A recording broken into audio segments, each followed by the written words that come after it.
Right, let's get through on these ECHPs and explain them in a bit more detail. Now, this is not just a policy change. This is pretty much an attack on your children's future if they are disabled. ECHPs are education, health, and care plans. They're the only legal protection that some disabled children have. And basically, from what I'm being read and what I'm reading, the government just wants to quietly erase them. I just want to be clear in the fact that they're not doing it because they're trying to kind of streamline the education system. They're doing this because they want to take control from the parents who have always had it, and they want their money back. And they're hoping that the parents just get a little bit too tired, or they don't know what to do, or they don't know how to deal with it, or they don't know how to address this, and that you're just not going to fight back. So what is an EHCP? So if you're not familiar with it, you probably won't be if you don't have a disabled child, but an EHCP is a legal document for children with significant special educational needs and disabilities, and it guarantees them support from one-to-one help in the classroom. We're talking speech therapy, we're talking helping them get to and from school, even being in specialist schools. An EHCP is legally binding.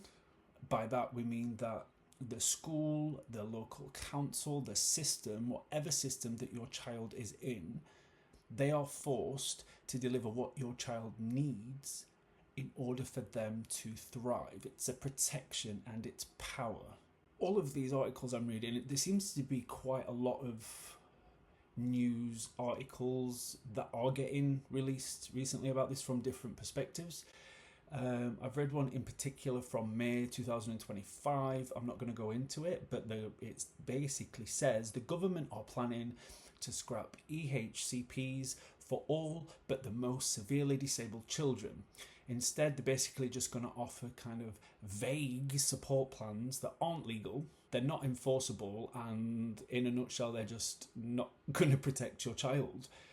And they're doing it in a way in which they hope you just don't notice. That they can basically kind of repackage this system as a simplifying the system, but it's not simplification. It's basically just like a silent removal of children's rights. So this should basically terrify every parent, because you might think that your child is safe and that their plan won't be touched if you already have one, but you need to wait until they raise the threshold, and you need to wait until they change the rules in annual reviews and your child is all of a sudden not eligible anymore because of the threshold that they've put. Now this affects absolutely everyone, and the moment that we allow legal protection to be optional is when we create a system where our children's futures depend on luck or silence. We have to fight back. We need to get a community together of parents that aren't going to take this crap if your child is in the firing range, and there are things that you can start to do. And the first one is, if you do have a kid that has an EHCP, I'm getting so confused, you need to read that EHCP, in particular Section F. Now, Section F details the specific special educational provision needed to meet a child's special educational needs. This section is legally binding, meaning that the local authority has a duty to ensure the provision is delivered as outlined.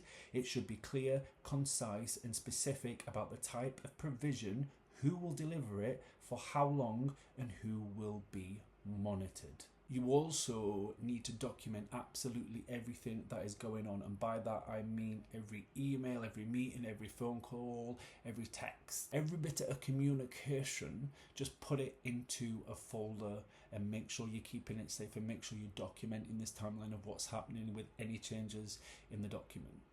You also want to be asking your MP in your area questions like, do you support legal protections for disabled children? if you do, you need to put them into a record. EHCPs are they're not perfect, but they are a powerful document, and they're the only thing standing between so many families that need this. The government just wants the power. They want families to keep quiet, distracted, and just to be thankful for the small amount of crap that they can give them and be happy for it, and to be able to not fight back. But if we let them strip all this away and strip all this protection away, if we let them decide on kind of which children do deserve it, which children don't deserve it, then not only have we failed as a system, but we've just failed as society.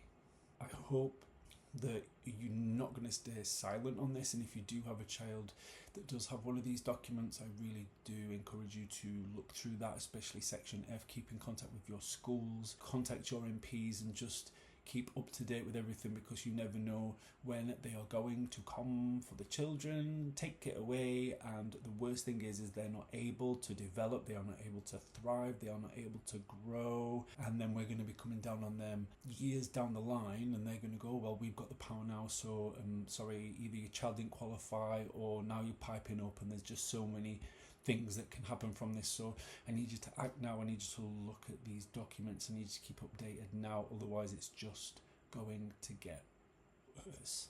Anyway, like, subscribe, and hit the button below for all the stories of children on the go and families. See you next week. No, bye.